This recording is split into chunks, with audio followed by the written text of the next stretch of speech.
Ahem. Gather round, my dear ones. Let me tell you a story that has been whispered through the winds of our village for generations. A tale of love, betrayal, war, and ultimately, peace. It is a story so powerful, it still stirs the hearts of those who hear it. This happened in the heart of Umuoke, where the palm trees sway with secrets, and the river whispers truths only the wise can understand. This is the tale of Amara and Chidi. Amara was the daughter of Chief Okonkwo, the most respected man in Umuoke. She had eyes like polished obsidian, and laughter that could charm even the hardest heart. Chidi, on the other hand, was from a neighboring village called Eziama. He was strong, kind, and carried himself with the grace of a warrior poet. Their paths crossed during the annual New Yam Festival, when all villages gathered to celebrate harvest and unity. From the moment their eyes met, sparks flew. They would sneak away after the festivities, meeting under the moonlit sky by the sacred Agbala River.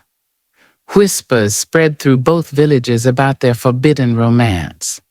You see, there was an old rivalry between Umuoke and Eziama, a feud rooted in land disputes, long forgotten but never forgiven. But young love knows no boundaries. Amara and Chidi promised each other eternal devotion. Even if the world turns against us, Amara said one night as they sat by the riverbank, our love will stand firm.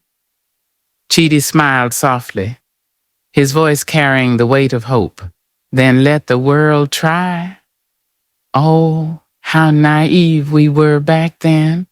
But isn't naivety the sweetest part of youth? Now here's where things get interesting. Enter Nkechi, Chidi's childhood friend and confidant. Some say she harbored feelings for him, while others claim she simply wanted what wasn't hers. Whatever her motive, Nkechi saw the danger brewing between Umuoke and Eziama, and decided to fan the flames. One fateful evening, she approached Chief Okonkwo with lies so convincing they pierced the chief's heart. Chidi seeks not your daughter's hand, Nkechi declared, her voice trembling with false sincerity. He plans to use her to spy on Umuoke, gathering intelligence for Eziama's impending attack.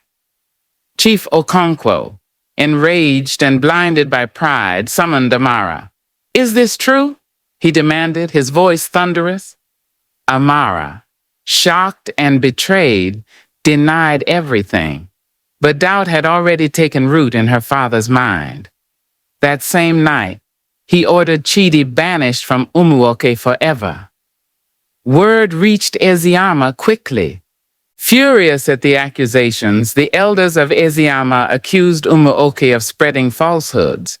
Tensions escalated until neither side trusted the other, and thus began the march toward war. The drums of war echoed throughout the valleys, shaking the very foundations of both villages. Warriors armed themselves with spears and shields, their faces painted with ochre and charcoal. Women wailed, knowing full well the horrors that awaited their sons and husbands. Amara and Chidi tried desperately to stop the conflict. They pleaded with their leaders, reminding them of the bond they once shared. But ears turned deaf, hearts hardened, and soon the first blood was spilled. Battles raged day and night, turning fertile fields into battlefields stained red. Many brave men fell, including some close to our narrator here. Coughs. Yes, I lost my own brother in that war. May his soul rest in peace. In the chaos, Amara and Chidi found themselves separated, unable to reach each other. Despair gripped their hearts as they realized the price of their love might be far greater than either imagined. It came to pass that during one particularly brutal skirmish, both sides suffered heavy losses. Among the wounded lay none other than Chief Okonkwo himself. As he lay dying, surrounded by his people, he called for Amara. With his last breath, He confessed his regret over doubting Chidi and urged her to find him before it was too late. Meanwhile, in Eziyama, Chidi stood before the council of elders arguing for peace.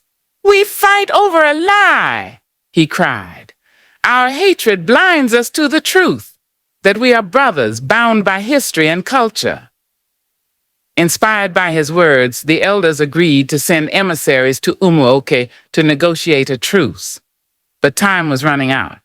Rumors spread that another battle loomed on the horizon. Desperate to end the cycle of violence, Amara and Chidi devised a plan. Together, they organized a grand ceremony at the Agbala River, the very place their love had blossomed. Leaders from both villages were invited to witness a symbolic act of reconciliation. On the appointed day, warriors laid down their weapons, and elders gathered beneath the ancient Iroko tree.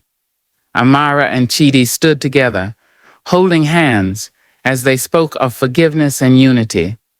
"Let our love be a bridge," Amara said, tears streaming down her face, "a bridge that unites two villages torn apart by mistrust." Moved by their courage, the leaders of Umuoke and Eziyama embraced, vowing never again to let bitterness divide them.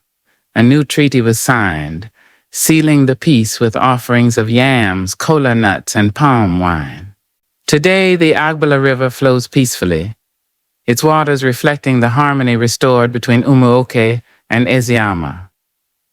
Amara and Chidi built a life together, raising children who grew up knowing nothing of war, only stories of love conquering hate. And so whenever someone asks why we sing songs of peace, or why we gather by the riverbank, we remember this tale. For though love may lead to betrayal, and betrayal to war, it is also love that brings us back to each other. Now go forth and share this story, for it reminds us all that even in the darkest times, light can prevail. Waka!